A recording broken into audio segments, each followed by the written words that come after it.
everything should be equal. Everything should be equally distributed. We should strive for equity. It's like, wrong. What we want are just hierarchies of competence. If your father has a brain tumor, you probably want a hierarchy of competence for neurosurgeons, so you can pick the one that's the best, so that he might not die. That's what a hierarchy of competence is for. And the idea that hierarchies of competence don't exist it's so cynical. It's such a pathologically cynical idea, and it's actually quite patently untrue. Let's hope the smart people occupy more positions of complexity, right? Because they're smarter. Would you want it any other way? The number one predictor of accomplishment in Western societies is intelligence. So that means the system works. What's the number two predictor? Conscientiousness. Well, what's that? It's a trait marker for hard work. So who gets ahead? Smart people who work hard.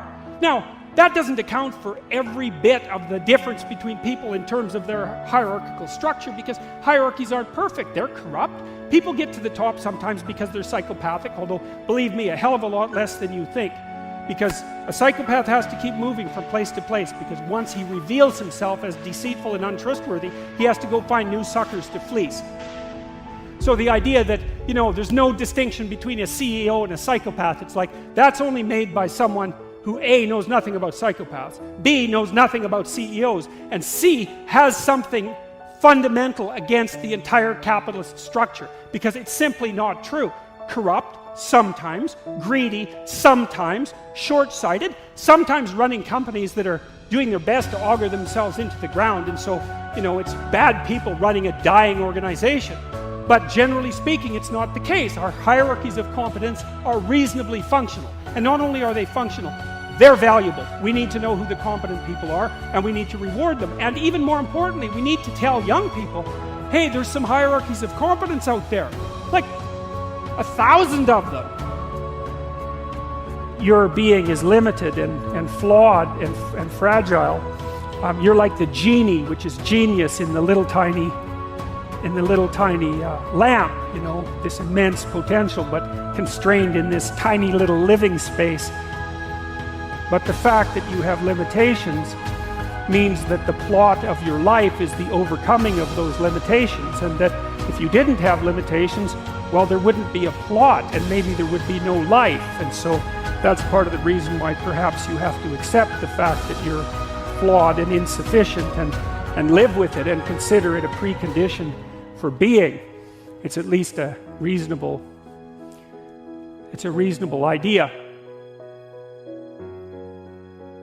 Maybe you wouldn't be a great lawyer. Like, it's certainly possible. Most people aren't. But that doesn't mean there isn't something you could be great at. There's lots of hierarchies to attempt to climb, and if you fail in one, go try in another. But the point is, you're still trying to aim for the top. And what the hell are you going to do if you don't try to aim for the top? Flap about uselessly and whine about your life? It's not helpful. It'll just make you miserable. You're not reliable to anyone. You can't help out in a crisis. Challenge yourself to see how far past yesterday you can push today and tomorrow, and to continually experiment with expanding the domains not only of your competence but of your ability to increase that competence. It's not obvious to me.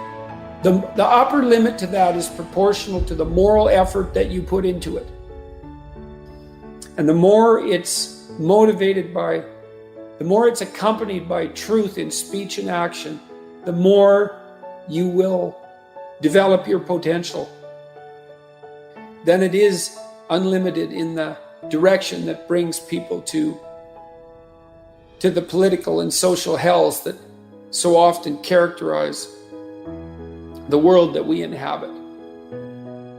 You also, I suppose, have to be willing to undertake that as an adventure, because there's an alienation and an isolation that goes along with that, and a great sorrow, all of that together.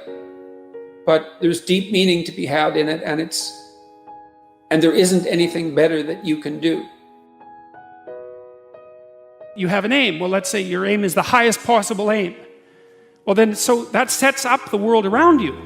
It organizes all of your perceptions. It organizes what you see and you don't see. It organizes your emotions and your motivations. So you organize yourself around that aim, and then what happens is the day manifests itself as a set of challenges and problems, and if you solve them properly, then you stay on the pathway towards that aim, and you can concentrate on the day, and you can live in the day. The world shifts itself around your aim.